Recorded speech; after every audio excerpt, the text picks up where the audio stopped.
Hey guys, बहुत सारे video circulate हो रहे हैं ऑनलाइन जो बात कर रहे हैं कि हमें चाइना के प्रोडक्ट्स को बैन करना चाहिए। बहुत सारे चाइनीज सॉफ्टवेयर को बैन करना चाहिए, चाइनीज इन्वेस्टमेंट को इंडिया में अलाउ नहीं करना चाहिए। इनफैक्ट चाइना को पूरी तरह से इंडिया से हटा दो, बॉयकॉट करो। उससे क्या होगा? उससे हम चाइना के इकोनॉमी को इम्पैक्ट कर पाएंगे, हम खुद आत्मनिर्भर बनेंगे और हम उनसे अच्छी तरह से लड़ पाएंगे। 100% सही नहीं है, लेकिन करना चाहिए। इनफैक्ट उसके काउंटर में पिछले एक हफ्ते से मैं देख रहा हूं बहुत सारे हमारे इंटेलिजेंट पढ़े लिखे इंडियंस जो है, जो आईआईटी, आईआईएम, आईएएस, बहुत अच्छे इकोनॉमिक्स के एक्सपीरियंस एक्सपर्ट लोग ये बता रहे हैं कि अगर हम ये करेंगे, अगर हम चाइना को बॉयकॉट करेंगे तो इसमें नुकसान भारत का ही है, इंडिया का ही बहुत बड़ा नुकसान है और हम अपने पैर पे ही कुल्हाड़ी मारेंगे। और उन्होंने बहुत सारे इसके लॉजिकल एक्सप्लेनेशन दिए हैं। ठीक है, तो समझते हैं उन्होंने ये क्या एक्सप्लेन करने को ट्राई कर रहे हैं। जो लोगों ने नंबर्स में जो एक्सप्लेन किया, उन्होंने 5 या 6 चीजें एक्सप्लेन करी है।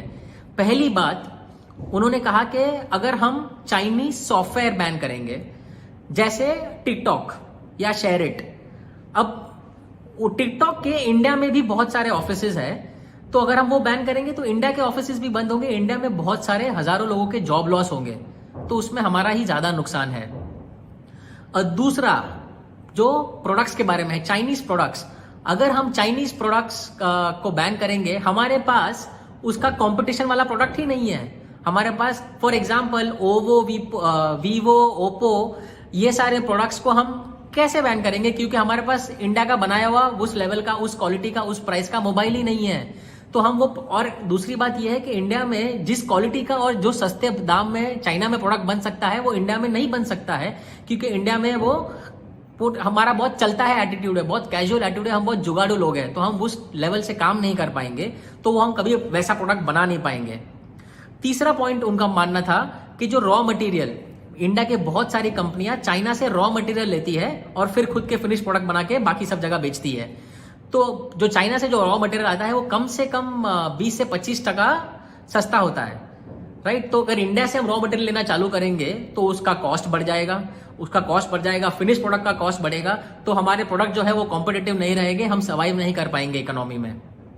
नेक्स्ट बताया गया था कि चाइनीज इन्वेस्टमेंट, चौथी बात, कि चाइना के बहुत सारे कंपनीज ने इंडिया के स्टार्टअप्स में इन्वेस्ट किया हुआ है, इंडिया के बहुत सारे एस्टैब्लिश कंपनीज में इन्वेस्ट किया हुआ है, और अगर वो पैसा पूरा विड्रॉ कर ले तो हमारे स्टार्टअप्स और एस्टैब्लिश कंपनी स्ट्रगल करेंगे क्योंकि पैसा हट जाएगा सिस्टम से।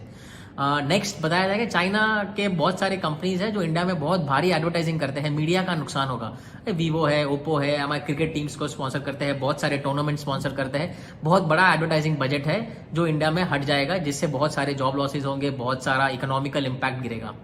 और फाइनली बोला, अगर हम ये सब करेंगे भी तो छठा पॉइंट उन्होंने बताया था कि चाइना का जो एक्सपोर्ट होता है पूरे दुनिया में, उसमें से इंडिया में सिर्फ 3% आता है। तो 3% से उनका इकोनॉमी में इतना इंपैक्ट नहीं होने वाला है, हम उनके बाल भी बांका नहीं कर पाएंगे। तो ये सारे जो पॉइंट्स बताए हमारे एक्सपर्ट्स ने, लॉजिकली नंबर से एक्सप्लेन करके, सही है, बहुत हद तक सही है। तो क्या इसका मतलब यह है कि मैं फिर भी जैसा है वैसे ही चलने दूं, मैं चाइनीज प्रोडक्ट्स को कंटिन्यू करूं, मैं कुछ और करूं ही नहीं, हमें फिर भी चाइनीज प्रोडक्ट्स को बैन करना है, हमें फिर भी सॉफ्टवेयर को हटाना है। और ये मैं सिर्फ इमोशन से बात नहीं कर रहा हूं, मैं इसका लॉजिक भी आपको दूंगा। क्योंकि एक बात समझिए, ये जो अभी चल रहा है ना, इंडिया और चाइना और पूरा दुनिया और चाइना, ये एक वॉर है, ये एक जंग है। और वॉर में जो होता है ना, वॉर में लॉजिक से ज्यादा 2 चीजें इंपॉर्टेंट मैटर करती है। पहली बात जज्बा, राइट, वो जज्बा, वो इमोशन। दूसरी बात रणनीति। कोई भी वॉर जीतने के लिए ये 2 चीजें बहुत जरूरी है। तो अगर आप लॉजिकली देखें, आज के डेट में चाइना का मिलिट्री पावर इंडिया से ज्यादा स्ट्रांग है, यस। चाइना के पास इंडिया से ज्यादा एडवांस्ड इक्विपमेंट्स है, right. So logically China India को वॉर में इजीली हरा देगा।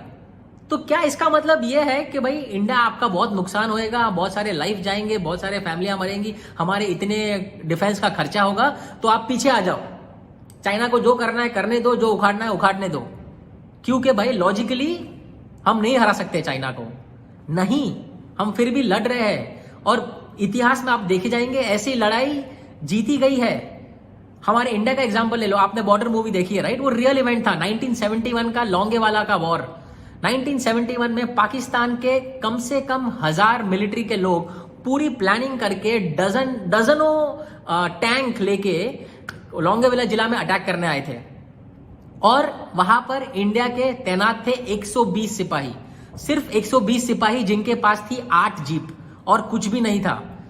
अब उनके पास दो चॉइस था, लॉजिकली पाकिस्तान के हजारों लोग, डजन भर टैंक, हम 10 मिनट में खत्म हो जाएंगे, या उन्होंने डिसाइड किया कि अगर हम कुछ करें, अगर हम डिसाइड करें, अगर हम कुछ करें, हम यहाँ पे टिके रहे, इनको अगर पूरी रात भर हम अगर पाकिस्तान को रोक सकते हैं तो अर्ली मॉर्निंग हमें एयरफोर्स का सपोर्ट मिलेगा और हम पाकिस्तान को हरा पाएंगे।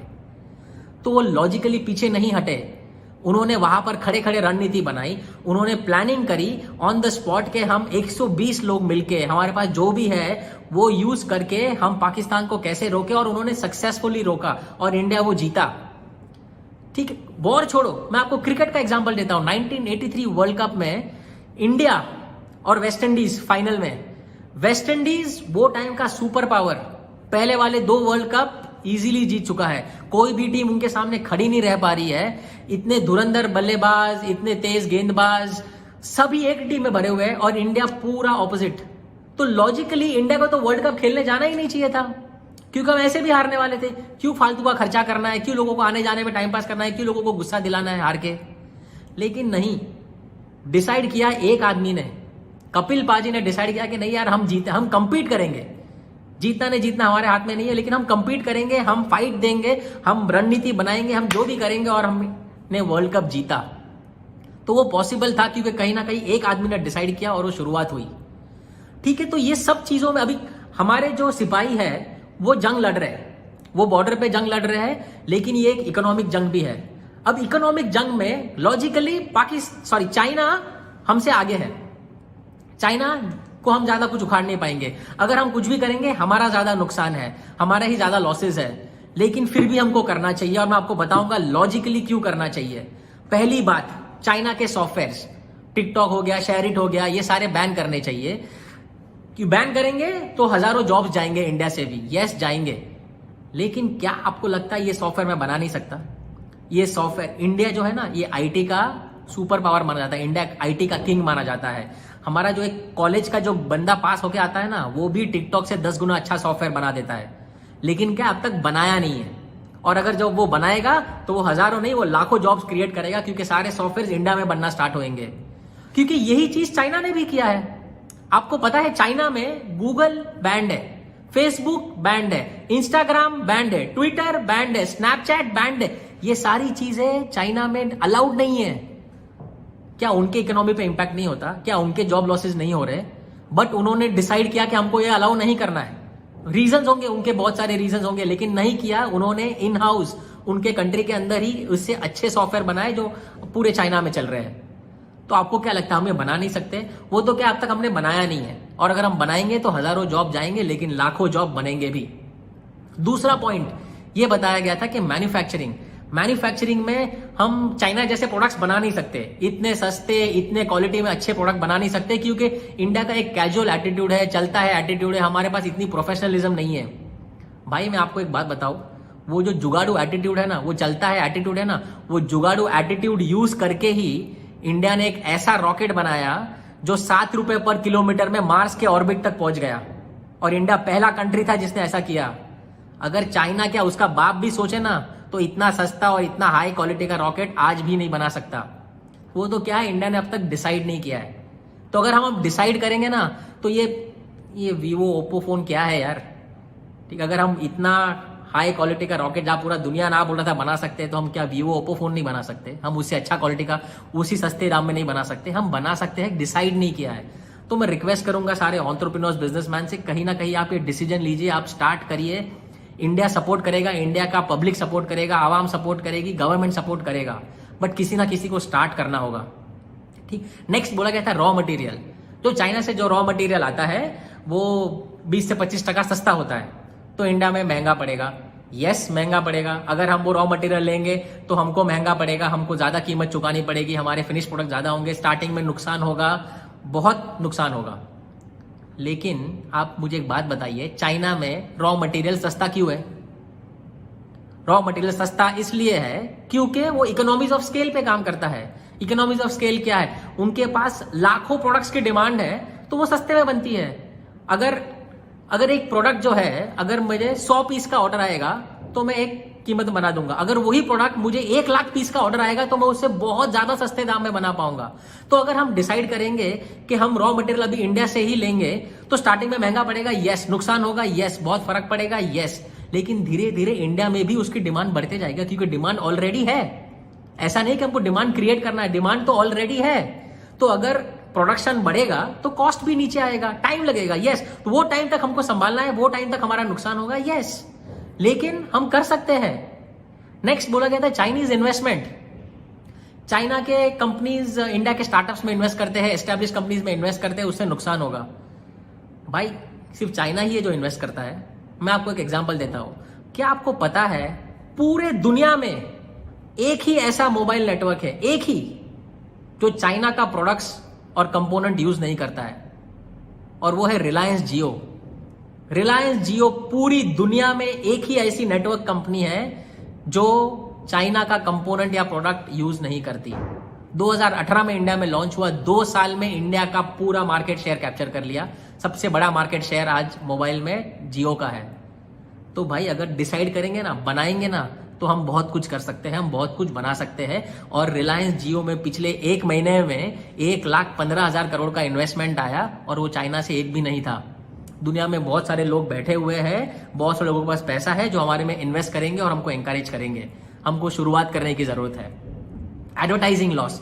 एडवर्टाइजिंग लॉस क्यों होता है? एडवर्टाइजिंग आता कहां से? जब बिजनेस ग्रो होगा तो एडवर्टाइज भी होगा। तो अगर इंडिया में बिजनेसेस ग्रो करना चालू करेंगे तो मीडिया को एडवर्टाइज उससे भी मिलना चालू होएगा।